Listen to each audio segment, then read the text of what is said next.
विपक्ष के वोट चोरी के आरोपों के बीच में विपक्षी अलायंस के ही सहयोगी दल नेशनल कॉन्फ्रेंस के सांसद चौधरी मोहम्मद रमजान ने विपक्ष पर वोट चोरी का आरोप लगाने के लिए इंडिया गठबंधन को कड़ी फटकार लगाई। उन्होंने कहा कि कांग्रेस चिल्ला रही है कि निष्पक्ष चुनाव नहीं हो रहे हैं, लेकिन वो भूल जाती है कि एनसी कांग्रेस गठबंधन को वहां जम्मू कश्मीर में 2/3 बहुमत मिला है, तो फ्री और फेयर चुनाव पर सवाल बेबुनियाद है।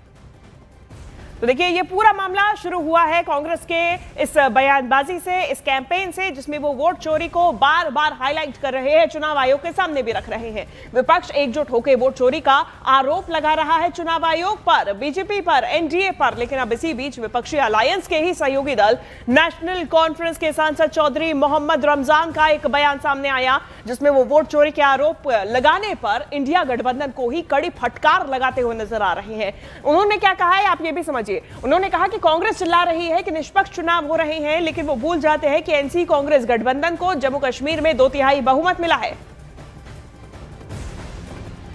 पर सब लोगों ने कहा कि इलेक्शन निष्पक्ष के बारे में उन्होंने बात की। मैं अपने स्टेट की बात करूंगा, मैं ज्यादा नहीं दूर जाऊंगा। 2024 अक्टूबर में वहां पर इलेक्शन हुए, मोस्ट फेयर इलेक्शन हो गए, और उस इलेक्शन के नतीजे में वहां पर एक सरकार वजूद में आई, headed by National Conference Omar Abdullah, और उसके साथ जो सहयोगी हैं वो कांग्रेस के लोग हैं, इंडिपेंडेंट्स हैं, बहुत सारे और भी लोग हैं, और करीबन नियरली 2/3 मेजॉरिटी इस सरकार ने वहां पर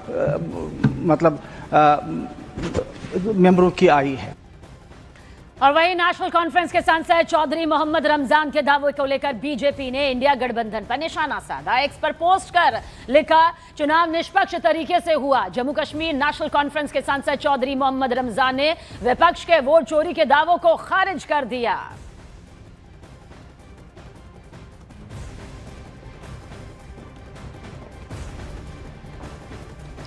तो देखिए, बीजेपी ने इंडिया गठबंधन पर सोशल प्लेटफॉर्म एक्स पर पोस्ट करते हुए ये लिखा, जो इस वक्त आपके सामने भी है, सांसद रमजान ने वोट चोरी का जो आरोप लगाया उसे खारिज यहां पर किया गया, और इंडिया गठबंधन पर बीजेपी का यह करारा हमला कुछ इस तरह से सामने आया। नेशनल कॉन्फ्रेंस ने ध्वस्त कर दिया है। नेशनल कॉन्फ्रेंस के सांसद उठकर कहते, कैसे कहा जा सकता है कि चुनाव फ्री एंड फेयर नहीं थे। भाई, जम्मू कश्मीर में हम साथ में चुनाव लड़े और 2/3 मेजोरिटी जीते, मतलब कि राहुल गांधी के वोट चोरी नैरेटिव को ध्वस्त कर दिया। पहले राहुल गांधी के खुद के नेता, कांग्रेस के नेता इसे स्वीकारने के लिए तैयार नहीं थे।